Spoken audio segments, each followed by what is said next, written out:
Welcome back, everyone. Get ready to dive into a story that blends history, archaeology, and a touch of magic. Magic. Sounds intriguing. Oh, it is. We're talking amulets, ancient texts, and a biblical king facing off against a demon. Now you have my attention. What's the story? Picture this. Archaeologists are digging in Turkey in the ruins of what used to be a Roman military structure, and they stumble upon something incredible.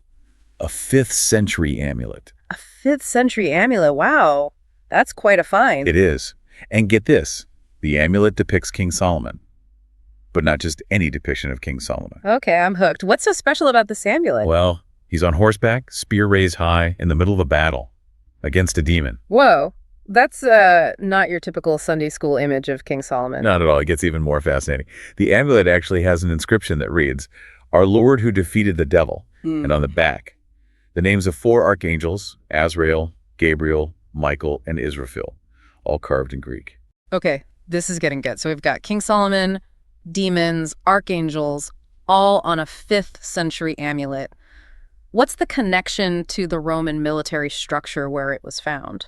That's one of the big mysteries. It makes you wonder, who were the people who lived and served there? What did they believe? Why would they have this amulet? Right. I mean, by the 5th century, Christianity was the official religion of the Roman Empire, but clearly other beliefs and practices were still around. Exactly. And that's where this amulet's connection to a certain book comes in. A book that, should we say, didn't quite make it into the Bible? A book that didn't make it into the Bible. Right. We're talking apocryphal here, aren't we? You got it. The Testament of Solomon. Ah, the Testament of Solomon. Now that's a fascinating text, full of magic, demons, and all sorts of things that would make those early church fathers raise an eyebrow. To put it mildly. So for those who haven't delved into the world of Apocrypha, tell us, what exactly is the Testament of Solomon? What kind of stories does it tell? Well, it's basically this wild tale about King Solomon having this magic ring. A magic ring, huh? Where does he get this ring from? It's given to him by the Archangel Michael, no less. And this ring gives him the power to command demons. To command demons. That's quite a power to have. Yeah, it's not your typical everyday magic trick. And the Testament doesn't shy away from describing how Solomon uses this power.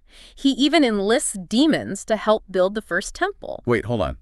The first temple, like the one in Jerusalem, the holiest site in Judaism, that temple. That very same one. You can see why this book raised a few eyebrows, right? Yeah, I can definitely see that. So was the Testament written during King Solomon's actual lifetime? Oh, no, not at all. Most scholars believe it emerged much later, likely around the 6th century, and it wasn't really formalized until the medieval period. So centuries after King Solomon, someone writes this story about him controlling demons. It makes you wonder why. Why was this story so popular? Why write it down? Excellent question. It really gets to the heart of why this amulet and the Testament of Solomon are so fascinating. Think about it. By the 6th century, the Roman Empire was in decline. There was a lot of uncertainty and anxiety, and people were searching for explanations, for ways to understand, and maybe even control the forces shaping their world. Makes sense.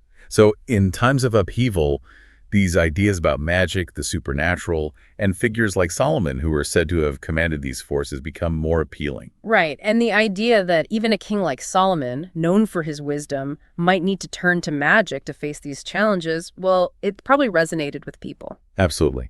Now, do we know who wrote the Testament of Solomon? Was it one person, or is it more like a collection of stories gathered over time? That's a question scholars are still debating. Some think it's the work of one author, while others think it's more of a compilation of traditions, maybe even passed down orally for generations before being written down.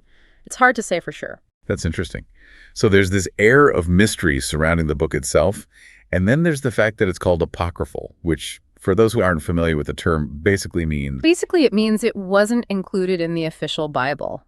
You see, lots of texts were written around the same time as the biblical books, but they weren't all accepted by religious authorities. And in the case of the Testament of Solomon, it was the magic and the whole demon thing that led to its exclusion, right? Exactly. Both Christians and Jews decided it wasn't part of their official canon. They saw magic and interaction with demons as taboo subjects. Not to mention, the text claimed that Solomon's temple, a sacred site, was built with the help of demons. Right, I can see how that wouldn't sit well with the religious authorities. Yeah. Now, while we're on the topic of demons, you mentioned earlier that the original Greek word daemon didn't always have this purely evil meaning. That's right. In ancient Greek culture, daemons could be neutral, even beneficial. They were more like forces of nature, powerful but not inherently good or evil. So the word demon in the Testament might have a completely different meaning for the people who wrote it and read it. Exactly. It reminds us that we can't just look at ancient texts through our modern lens. We have to try to understand them in their own historical and cultural context. That's so important. And it brings us back to that amulet. It's not just an object. It's a tangible link to this other way of seeing King Solomon, this story that didn't make it into the official narrative. And think about where it was found in a Roman military structure. That tells us these alternative beliefs were circulating even within the Roman military, despite Christianity being the official religion. It paints a much more complex picture of religious life back then. Absolutely. It makes you wonder what other lost stories or perspectives might be hidden within the archaeological record, just waiting to be discovered. What other whispers from the past are out there, ready to challenge our understanding of history. That's the beauty of archaeology, isn't it? Each new discovery has the potential to change our understanding of the past. It's like piecing together a giant puzzle, one fascinating find at a time. And who knows what incredible stories those future finds will tell. Until next time.